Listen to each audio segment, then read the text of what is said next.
Fix that again. All right, and we're 3, 2, 1, and we're back. Welcome to Talking Through the Media, your home for entertaining news and reviews by fans for fans. Remember to like and subscribe and send those questions and comments. We want to hear them. I'm your host, Chris Fagan, and joining me today is Amy Newman. Amy, how are you? Oh, good. Thanks for having me, Chris. Joining you from day I don't know of my California quarantine out here, and thank you for giving me something to pretend time still has meaning. Very happy to be here. Anything to I guess just take our minds off going. This is like I look at these now as like little mini vacations once a week. These episodes. So without further ado, let's get in. So, guys, if you are new to the channel, I want to tell you about this is the part of the show where we do a segment called "Why Is That Trending?" So me and Amy will pick some topics throughout the week to talk about on the show. And to submit your own topics to us, just email us mail@t3medias.com. Just mail@t3medias.com. And if we pick your topic, we will talk about it right here at the top of the show, which we're about to get into right now. So, Amy, what is the first trending topic today? All right. Well, Rolling Stone revealed that unfortunately Billie Eilish's family's home address was leaked online. 3 fans showed up in a single day, including a creepy older guy who'd driven from San Diego. Apparently, Billie had a bodyguard sleep in the living room for a while in case of emergency. But discussing the stalker and people showing up in her house, Billie says it was really traumatizing. I completely don't feel safe in my house anymore, which sucks. I love my house. So obviously that was very traumatizing. What do you think about that, Chris, about Billie having her address leaked and the fans trying to show up? I honestly thought when I was shocked when I read this, I thought that I heard that once she started winning the Grammys and things like that, that she moved, which obviously she did. She got a new house and whatnot for the family. Something that she was probably very proud of. Her and her brother working on. They make these songs together and they accomplished this great deal of reaching these heights and popularity and fame, and you want to give it back, to your family and say, "Mom, Dad, thank you for all the food and the shelter over the years. And I want to put you in this nice house." And then, oh, by the way, who is that in the front yard? It's got to be the scariest thing. And I hope she's not in a situation. Well, I'm thinking she might have to move again, which is probably gonna suck. So that was the first thing I thought of. Because I am a realtor and I'm thinking, I just moved here. I don't want to have to move again. So I thought it was pretty sad. It's scary. And I couldn't believe it when I saw it. What crossed your mind when this, because she's a young girl and think about how bad it could have gotten. That was my first thought. Just that, that's got to be about the scariest thing you can go through. And then to be going through that as a teenager. Everything I feel like that girl's gone through, and she just recently turned 18. It's like, I can't imagine trying to deal with all that. I did just see, I believe they successfully got a restraining order against one of the stalkers who's been especially aggressive. So that's good, especially now. It's like, I don't want anybody near me, let alone someone who's like seeking me out. But like, put a mask on at least, my God. He drove from far to just, I guess it reminded me of when Britney Spears first turned 18. I don't know if you were a fan back then, but it was, I was. I remember I was. You can. It was on the news. She just turned 18. It was like a bunch of creepy dudes were like, "Okay, guys, this is it. We have our chance now." It was the weirdest thing I remember about Britney Spears. That poor thing. Honestly, Billie Eilish seems to be handling it well. Like, God bless anybody who comes out of that and keeps on trucking. Like, I just know how hard it was to be, 17, 18, 19 years old, just as a girl with no fans, no friends. It was still hard. I can't imagine that level of, scrutiny and fandom around you. Now, hopefully, like you said, she's keeping a good head on her shoulders and now staying safe. But the question is, guys, what do you think about this whole? Did you read about this? Where Did you read about it on, were you online or on Twitter or something like that? Did a friend come to you or call you up and say, hey, did you hear about this with Billie Eilish? Let me know what you guys thought about it. Maybe we'll talk about it on the next segment of We Got Your Mail. And let's talk about the next trending topic. So is it who does that? Is it me? Oh, okay. Let me talk about the next trending topic. So WWE superstar and face of the company, Becky Lynch, made a major announcement on Monday Night Raw by revealing that she is now expecting a baby with her fiance Seth Rollins and releasing her championship belt to the number one contender, Asuka. I almost said a different name. So I don't know, Amy, I don't know if you were a wrestling fan at all, if you watched any of the female wrestlers lately, but have you seen or heard of the women's revolution in the WWE? I've dabbled in wrestling. It's not my thing, but I have friends who love it, and anytime I watch it, I'm like, all right, this is pretty cool. And I love the ladies. I love those wrestling ladies. They're so cool. I always watch it, and I'm just like, maybe I could. And I like try to do a push up, and I'm like, or I said, I don't even know the difference. That's how bad I am. I'm like, I'm doing push ups. Everybody's like, that's not. So they're amazing. Good for her. I've been watching wrestling for a while now, and in recently I've been more involved with the females because as that women's revolution began because back in the day it used to be when the women were wrestling, then people would get up out of their seats. Oh, I guess it's time to have a bathroom break. But now women are being more respected. They're not just looked at as models who were pretending to wrestle. They are actually athletes and wrestlers. A wrestling background first, and then if everything else second, if that makes sense. And the reason why I thought this was a interesting topic to talk about was because, well, since the quarantine, I haven't been really watching that much WWE lately because I feel like the live audience, is a member of is a character itself of the WWE universe. So with that empty arena, I'm just not into it. But I love it. It feels like some weird postmodern drama. Yeah. It's so weird. It is. It's the male soap opera. With no audience, though, it's just like weird and tense. I'm like, is this? I feel like I'm watching some like strange theater history thing. I feel like I snuck in the middle of rehearsal. Like, am I supposed to be here? It's weird. But even though they weren't in front of an audience, the show must go on. They did a pay-per-view with something called Money in the Bank, where these number one contenders have a match where it's a ladder match where there's a briefcase at the top hanging from the ceiling, and whoever gets to it first pulls the briefcase down from the rope. That inside the briefcase is a contract to face whoever the champion is during when the upcoming main event pay-per-view called WrestleMania comes up. And this week, the wrestler whose name is Asuka, she won yesterday. I didn't see it, but that's what I heard. And she won the Money in the Bank ladder match, got the contract, and on Monday, Becky Lynch made her announcement. Everybody thought that she was going to call. They didn't know what she was going to say. Maybe it was a retirement. Maybe she was injured. Something was up.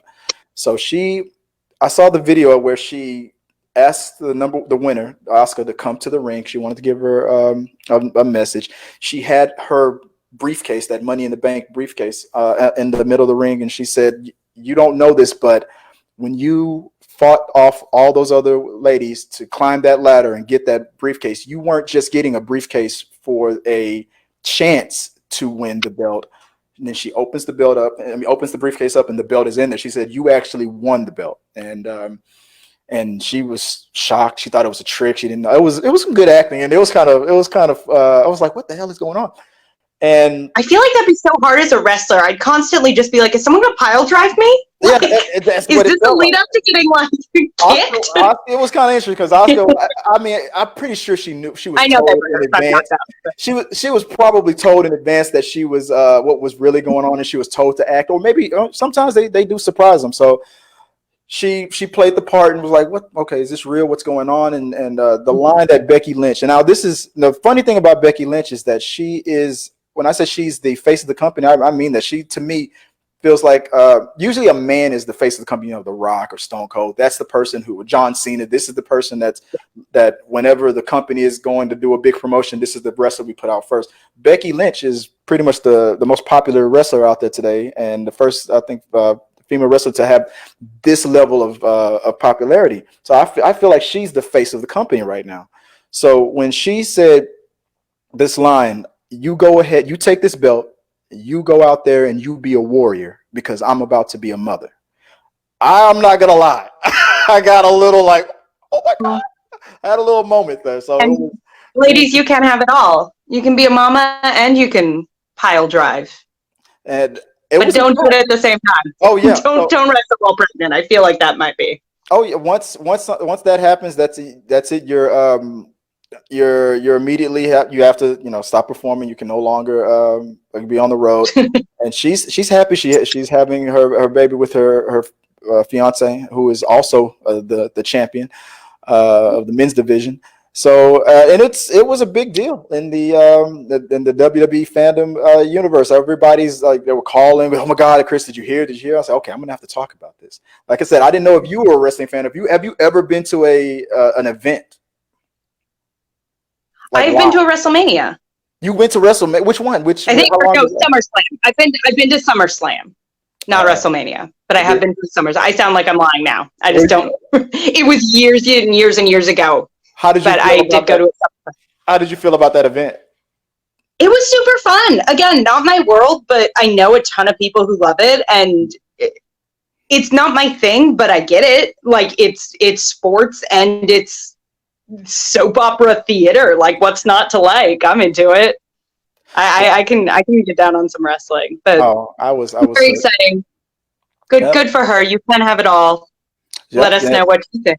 And she'll be back. It's she's not the first lady to start a family in the middle of their career, and she'll take the time that she needs, and she'll be right back. The question is, all you WWE wrestling fans, let me know, what do you guys think? Comment below, put in the box below. Let me know what you guys think. And like I said, we will probably talk about your questions, comments, or concerns, anything that you want to talk about on the next We Got Your Mail. So, Amy, what is the third trending topic of the day? All right, this one's a little wild.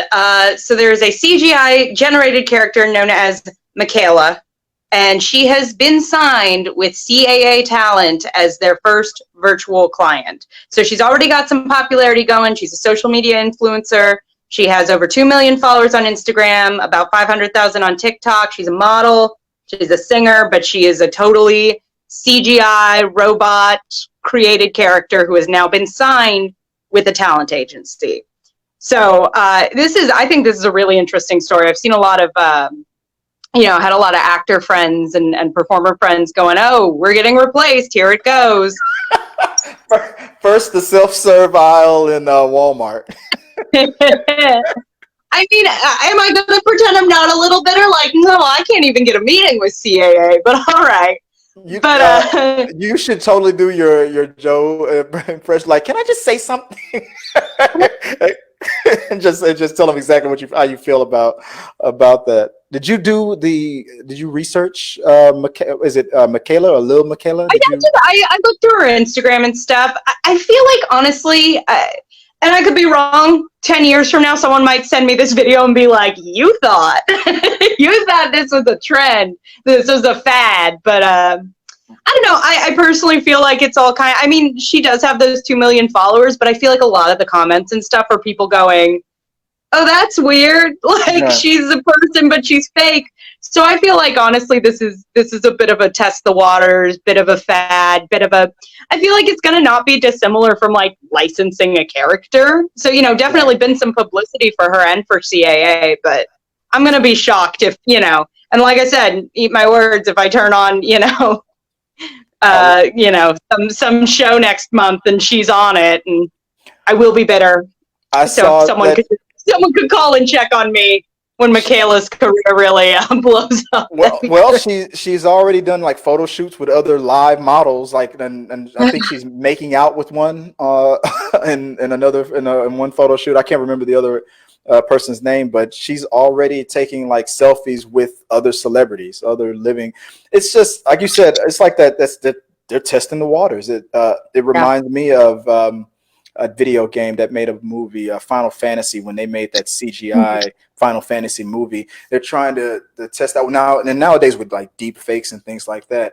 we're just not there with the technology where the human eye, and I'm not surprised. I didn't look up the Instagram account, but I'm not surprised that you said that most of the comments are like, this is weird. That it's because what I heard that when the human eye sees it, it's just it can't like connect the dots. Like there's something wrong, even if it's believable. There's going It's to be close but not something. quite. It's something in those dead eyes. Yes, that you just Yeah. it's something not right here. Skynet is taking over, and like you said, like first they come for your talent agencies, then it was first it was the WalMarts, then it was the talent agencies. I'm telling you, man, the Mhm. Skynet is here. So I, for one, want to say I appreciate and welcome our new digital overlords, and because I want to be spared and be among the ones who are servants. So I think that when Skynet takes over, I think I'll definitely be like serving like oil drinks and stuff. I'm totally gonna sell out the human race just so I can survive. I'm a total sellout. But guys, let me know what you guys think about this whole thing, the CGI generated model. How is it that she's able to have like 2 million subscribers on social media, and like real people can't even, I on TikTok trying to do those dances and can't even scratch the surface. It's just interesting how things happen. Let us know what you guys think. Like I said, we will talk about it. Your comments, your questions, or anything you want to just share with us on We Got Your Mail. And I think there's one last thing that we wanted to talk about on before we close out. Why is that trending? So, Amy, what do we got? In sadder news, it was reported in the New York Times, we lost Jerry Stiller, a classically trained actor. He sort of became a comedy star twice throughout his career. So in the 1960s through a partnership with his wife, Ann Mira, and then in the 1990s, a lot of people know him as George Costanza's dad on Seinfeld. He passed away early Monday morning at his home on the Upper West Side of Manhattan at age 92. His son, Ben Stiller, tweeted the following: "Thank you so much for the incredible outpouring of love and appreciation for Jerry. I know how much it would mean to him, and he would have loved this beautifully written obit in the New York Times." So, Chris, what do you have to say? Definitely a comedy legend for a lot of years. George Costanza, his dad, Dad Costanza. That was the first time I really became aware of Jerry Stiller. And the first thing I thought about after I saw that he passed away was I thought for some reason I thought about a season of Seinfeld where they shared a lot of the behind the scenes stuff and the bloopers. And it was a scene with Julia Louis Dreyfus and Jerry Stiller, and it was something like where they were about to fight each other. She was very pregnant at the time in real life, but not the character.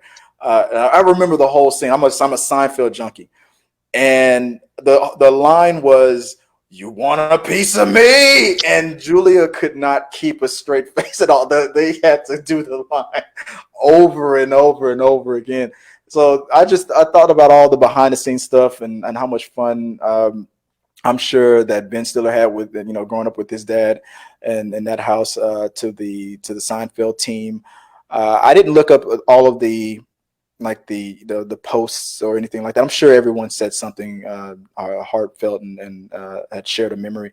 The only one that really I really read was the one his son made, and I thought that was good enough. So I'm going. I can't be sad. I mean, he was 92, but he had a great. It seemed like he had a real great life. He had a full career. He had a lot of people who admired him, respected him, and he gave so much joy to a lot of people. So I'm in that situation, right, that mentality right now, where this is a celebrity that we can say, all right, let's celebrate the life that he shared with us. So, what about you? Were you a Seinfeld fan? Yeah, I definitely kind of grew up on Seinfeld, and we actually just last night rewatched the Serenity Now, Serenity Now, And he's so unbelievably funny. Like one of those people you just obviously he's hilarious, but I feel like he's been in so much good stuff, and like growing up on Seinfeld, you kind of take for granted just how funny he is, and to sort of be the standout funny on one of the funniest sitcoms of all time is no easy feat, but definitely a very, very full, very great career. Just one of those great working actors where he'd pop up and you'd be like, oh, he's great. obviously leaves behind a great comedy legacy with his son, but definitely someone we will miss. Oh yeah, I see him pop up in things. I saw a lot of people saying the Serenity Now quote. I think I tweeted something about the that he gave us a Festivus for the rest of us, something like that, with the. Oh, my boyfriend every Christmas now just comes in and goes, "The airing of grievances." With that, I actually did that when I worked overseas. I was like the technician. I had coordinators that worked with me, and then I had to lead meetings. So I would always start it off with, "Let's do the airing of grievances." I don't know what the hell I was thinking doing that. I probably got written up by calling it that for some real reason, but it was just funny to me. It was like my little inside joke. But I allow people to get things off their chest. We didn't do the feats of strength or anything like that, but it was some good times. But guys, let us know what you guys think about Jerry Stiller and his career. Was Seinfeld the first time you were introduced to this man? I've got to admit, I wasn't familiar with any of his earlier works, but I became a super fan of him and throughout the 90s and beyond. So let us know what you guys think about that. Comment below, and we might discuss it on We Got Your Mail. And speaking of which, We Got Your Mail, I know we only have a few minutes, but we'll get through as many of the questions or the comments as we can. If we go over, then we'll finish the rest off on a separate show this week that we'll probably put on Saturday. But for We Got Your Mail, how do you submit a question to We Got Your Mail? Well, it's pretty easy. Well, all you have to do is just comment on one of the YouTube videos right here on the channel. As a question or comment, whatever it is, we'll answer a question or we'll respond to a comment if we so choose. And you can also send in your comments to any of our social media at T3 Medias on Twitter, Instagram, TikTok, wherever you can find us on social media. And like I said, if it's one of the questions that we definitely got to answer, we will answer it right here. And if it's one of those comments that we feel we must respond to, this is the spot where we're going to do it. And we actually do have a couple of those comments that we're definitely Makayla's been bugging us like crazy. She has so many followers. I don't know. Like, girl, you just signed a CAA loan. I could not do a We Got Your Mail for her, but we get this Twitter beef with the robot. And that's it. That's 2020. That's the only place this can go from here. Yeah, that's 2020 right now. So let's get into the very first. What is the first question or comment that we have on We Got Your Mail? I love this so much on TikTok from OK Shark in response to my video chatting about the Bechdel test, piece of media with two named female characters talking to each other, saying this is one of the reasons why the Barbie movies are great.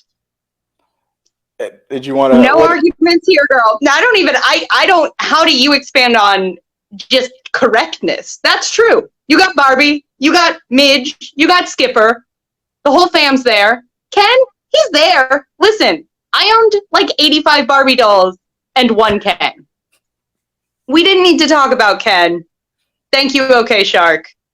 Correct and true. I have to admit, there is a Barbie on I think it's on Netflix. There is a show that I don't think it has new episodes coming out, but there was one show where it was like a reality TV show for Barbie. It was, and for some reason my kids caught it. My daughter, she was the one who caught it. But it's one of those TV shows where boy or girl, even I remember I'm hearing it in the background and I'm like, this is a funny cartoon. Wait, what is this? Am I watching Barbie? And talk about passing the Bechdel test. You're right. I mean, it was very entertaining. I don't know how many seasons it had, but it was like a reality show for Barbie and her dream. I think it was called the Dream House. I just remember the jingle. But Barbie gets she gets a lot of crap for the body image stuff, which that's a whole nother conversation. But the whole point of Barbie is always like, hell yeah, you can be an astronaut and a teacher, and the whole point of Barbie is like, yes, young ladies, go get it. You don't have to you can like clothes and shoes and be cute and live your dreams. Ken will be there. Ken will wait. He doesn't even have a penis, so exactly. where's he gonna go? You know what I mean? Exactly. Let's see. Moving right along. Let's go let me go to the next one. If I have it up, so I'll knock it out for you. I don't want to make you do all the reading unless you want to, Limit for but the day.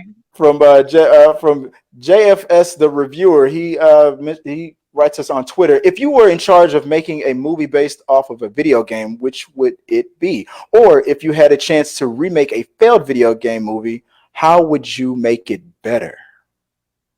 Let's see. If I was in charge of remaking a video game, I'm gonna have to think about this. What did you think of any video game I movies think that? the first thing that leapt to mind of like that's a cool world that I think could expand into a movie, it'd be like Legend of Zelda. Just one I grew up on and really always like loved the world of it. And it's like, what if there was just like a really dope fantasy movie based on that? Yeah, they. I remember a couple of years ago they created a fake Legend of Zelda trailer. It was an April Fool's joke. It debuted on an April 1st, and I this hate when trailer they came do out, that. I'm like, no, where and is it? it looked so good. It looked so good. You're gonna have to Yeah. look it up. If I was in charge of a video game movie, well, they're already doing Mortal Kombat. Which video game would it be? Mhm. Making they're already rebooting or redoing Mortal Kombat. I don't know. You're probably right. I would have to come back to Legend of Zelda after. I think they're afraid to touch Legends of Zelda after the success of the Lord of the Rings and whatnot. I think they're just afraid to go back to those types of movies because they know that Yeah. it's going to get compared to the Lord of the Rings. But you're right. I'm going to probably agree with you on that. I would say either that or Roblox. I mean, if the Lego movie could be a success, That would be why not great. Roblox? I mean, that's probably the one I Frogger. would go with. I want Frogger. Fast and I, Furious I, style Frogger. That's my actual answer. which one? Too Frogger? too Frogger. Too fast, It too could work. Frogger. Call us Universal. I'm pitching it. We got a winner. We got a winner here. Too Okay, fast, what's too the next Frogger. one? Starring Too Makayla too as Frogger. too fast, too Frogger. That's perfect. What's All right. the third question? Oh boy, we got a doozy from No Diggity regarding the Buffy reboot. It looks like saying the new show is going to be the new Charmed. It's going to be awful, but will be praised because the leads are black. Josh is not writing this new reboot. He's off doing a new show. A black woman is writing the new show. Which is Chris, I'm which going is to let true. you handle this one because, okay. Well, speaking as a Buffy, hardcore Buffy fan, I mean, he is right. The lead writer is black, but I mean, that's not the reason why it's going to be praised. It's going to probably be one of another reason why it might be panned by a few people, by some people. Yeah. But ever since the whole like Ghostbusters thing, happened, everybody wants to say, why does it have to be these identity politics? Why does it? But and I don't want to go because I know I'm still trying to get you to watch Buffy, but there have been plenty of different Slayers. Even in the Buffy show, I mean, whenever a Slayer dies, another one comes into the another one is picked to be the new Slayer. So even in the Buffy TV show, there have been black Slayers. So this is nothing new. So I'm like Josh People love Whedon, to say, yeah. they just love to Sorry. just pick on it. Yeah, people love to say it's identity. They're trying to be so politically correct. It's like, did you watch the original thing at all? Like, people. Like People. I don't think so because why? I mean, why wouldn't it be? Why wouldn't it be an Asian woman or a black woman or a Hispanic, which it has been. I mean, if it will pick it's like the universe will decide who it will be. So if it's not Sarah Michelle Gellar, then there's going to be a bunch of people going, "Oh, this is identity politics again." Oh my god, I don't like that. But no. So People who are not white exist. That's not a bold political stance. that's. I mean, it is what it is. But no diggity. I mean, like I said, you're only. I mean, all you're doing is just You're just pointing out the reasons why you probably won't watch the show. You're not pointing out anything that's saying that this is why the show is not going to be good. So that's just, I guess that's just your thing. No diggity, no doubt. And it's sad that you got such a cool name, because you make me want to sing that song, but I can't understand that comment. But everybody has the right to Can you give that name to someone we like more? Right. Well, all right. So we're gonna continue on with the remainder questions on a separate video, because we already ran over time on this one. So I'll just close the show. So I'm gonna say thank you guys for watching. If you like what you see here, just remember to hit the like, subscribe button, support the channel, become a subscriber, send us your questions and comments for us to read on We Got Your Mail. You can also follow us on Twitter, Facebook, and Instagram at T3 Medias. I'm Chris Fagan. Thank you, Miss Amy Newman. Amy Newman, who believes all women about what they say when they say they fed or did not feed their husband to a large cat. And of course, if you can always find her on social media, believing all women. Not my house, please. Exactly, on social media only, not anywhere else. But that's the show, guys. I appreciate it. And as you all know, that this episode was videoed in front of a live studio audience of parents who need a little background noise to shield their children from what's really going on behind closed doors. Thanks, guys. It has ever recapped. They'd be like, wow, that was amazing. You had Morgan Freeman. And as the nutcracker rises from the ashes. Web slinging, wall crawling, spider sense. And it looks good. And I was excited every time the symbiote came on screen. I decided, what are they going to do now?